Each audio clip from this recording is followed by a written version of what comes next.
कैलाश पर्वत की शांति, हिम से ढके शिखरों की निर्मलता और मंदाकिनी नदी की पवित्र धारा, ये वही स्थान था जहां देवाधिदेव महादेव अपने परिवार के साथ निवास करते थे। कैलाश की वादियों में अनंत शांति थी, किंतु उसी शांति के मध्य एक दिव्य उत्सव का समय आ पहुंचा था। यह उत्सव था गणपति, शिव और पार्वती का पुत्र। स्वयं अपनी कथा सुना रहा हूं। यह कथा केवल विसर्जन की घटना नहीं, बल्कि जीवन और भक्ति का गहन संदेश है।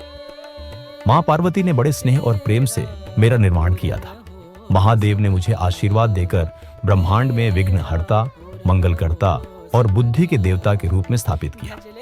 समय के साथ मेरी पूजा चारों दिशाओं में फैल गई। कैलाश पर जब भी कोई उत्सव होता, देवगण, अर्षि, गंधर्व, अप्सराएं और मानव सभी मिलकर उस उत्सव में भाग लेते। इसी क्रम में माता पार्वती ने एक दिन कहा, गणेश, जब भक्तजन तुम्हें घर घर स्थापित करते हैं और फिर बड़े स्नेह से तुम्हारा विसर्जन करते हैं, तो उनके हृदय में भक्ति की गंगा बहती है। हमें भी कैलाश पर इस अनुष्ठान को करना चाहिए।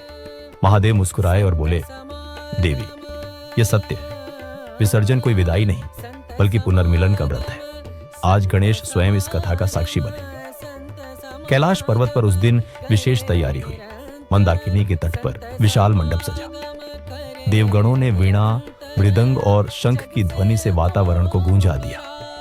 मां पार्वती ने मुझे अपने हाथों से सुंदर वस्त्र पहनाए और चंदन, कुंकुम व पुष्पों से मेरा श्रृंगार किया। मैं, गणेश, वहां उपस्थित सभी को देख रहा था। प्रत्येक देव और आर्षि के नेत्रों में श्रद्धा और प्रेम था। मेरी ओर देखते हुए सभी हृदय एक साथ गा उठे, गणपति बप्पा मोरया। उस ध्वनि से कैलाश की घाटियां गूंज उठी। समय आया कि मुझे मंदाकिनी की पवित्र धारा में विसर्जित किया जाए। देवगणों ने एक सुंदर पालकी बनाई। पालकी में बैठाकर मुझे ले जाया गया। मैंने देखा, चारों ओर फूल बरस रहे थे। अप्सराएं नृत्य कर रही थी। गंधर्व मधुर गीत गा रहे थे। अर्षिगण मंत्रोच्चार कर रहे थे। मां पार्वती की आंखों में आंसू थे, परंतु वे आंसू दुख के नहीं, प्रेम और भक्ति के थे। उन्होंने मेरे मस्तक पर हाथ रखकर कहा, बेटा, यह विसर्जन केवल रूप का है। तू सदैव भक्तों के हृदय में रहेगा। पिता महादेव ने गंभीर स्वर में कहा, गणेश, यह संसार अनित्य है। हर आरंभ का एक अंत है और हर अंत एक नए आरंभ का द्वार है। यही विसर्जन का संदेश है। मैंने मंदाकिनी की निर्मल लहरों को देखा। उनमें डूबते ही मेरा रूप भले ही विलीन हो जाएगा, पर मेरी उपस्थिति प्रत्येक प्राणी के जीवन में बनी रहेगी।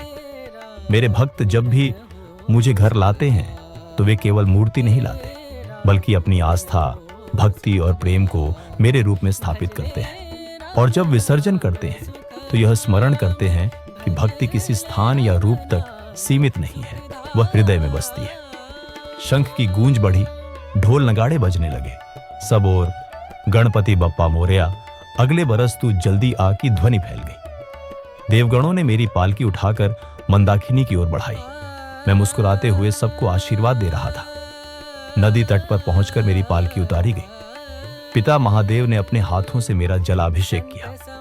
माता पार्वती ने फूलों की थाली अर्पित की। और फिर वह क्षण आया जब मुझे मंदाकिनी की लहरों में विसर्जित किया गया। मेरी मूर्ति जल में विलीन हो गई, पर मेरा स्वर गूंज उठा, भक्तजनों, मैं कहीं गया नहीं हूं। मैं तो हर उस हृदय में हूं जहां भक्ति है, प्रेम है और सत्य का मार्ग है।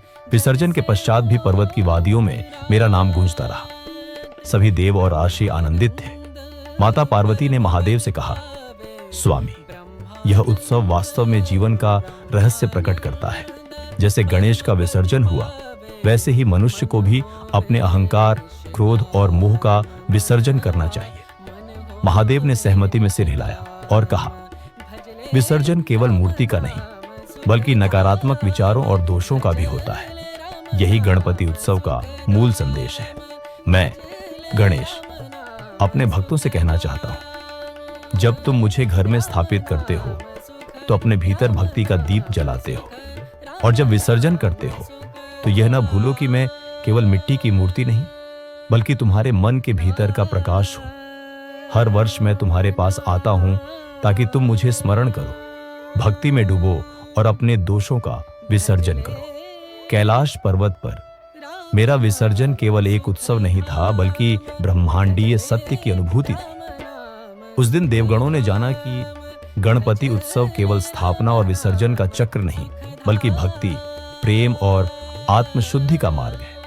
गणपति विसर्जन हमें यह सिखाता है कि जीवन में किसी भी वस्तु या रूप से अत्यधिक आसक्ति न करें। सब कुछ क्षणिक है। मूर्ति का विसर्जन हमें स्मरण कराता है कि भगवान हमेशा हमारे हृदय में निवास करते हैं। हर गणेशोत्सव हमें अवसर देता है अपने दोषों का विसर्जन करने का, अपने जीवन में ज्ञान और सद्गुणों को स्थापित करने का और भक्ति के मार्ग पर अग्रसर होने का। गणपति बप्पा मोरया।